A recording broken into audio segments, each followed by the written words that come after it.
ሕፃናት ጸልዩ ንጹሕ ልብ ያላችሁ፣ ዓለም ተንኰል ክፋት ያላስተማራችሁ፣ ጸልዩ ይሰማልና ጸሎታችሁ። ዓለም ተስተካክላ እንድትቆያችሁ አሁኑ ሳታድጉ ጸልዩ ሕፃናት ንጹሕ ልብ ያላችሁ። ኋላማ ዓለም ተንኰሉ፣ ቂሙ፣ ዘረኝነቱ ታስተምራችኋለች። በተንኰሏ ግታ የርሷ ወገን ታደርጋችኋለች። አሁንም ጸልዩ ስለ ወላጆቻችሁ። ኤሎሄ ኤሎሄ ንጽሕ ልብ ስጣቸው እንደኛ እያላችሁ ጸልዩ ሕፃናት ንጹሕ ልብ ያላችሁ።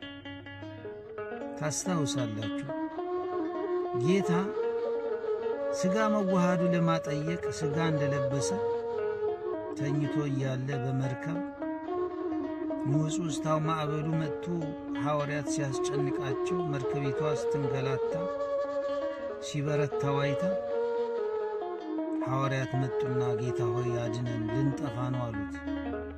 ጌታም ተነሳና ማዕበሉ ገሠጸው፣ ሰላም አሰፈነው። አሁን ማዕበሉ በዝቶ በዚህና በዚያ ዓለም ሲጨነቅ ግራ ሲጋባ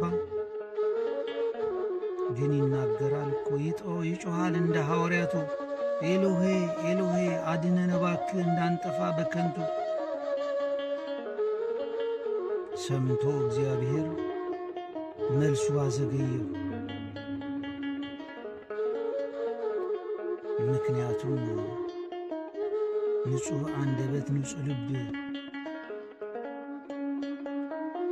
በፊቱ ስላጣው፣ በእኛ ዘንድ ስላጣው።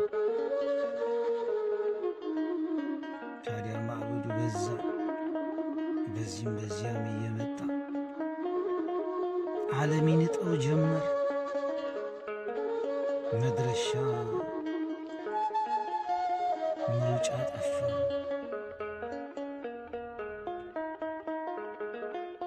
አምላክ ምን ያድርግ? እኛ ጥፋቱ የኛ ነው፣ ኀጢአት አነገስ ነው።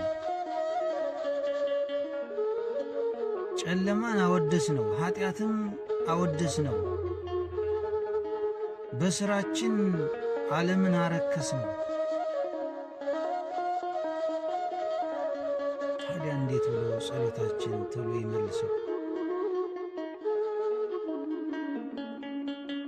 ሕፃናት ሰብስቡ እንዲጸልይ ንገሯቸው።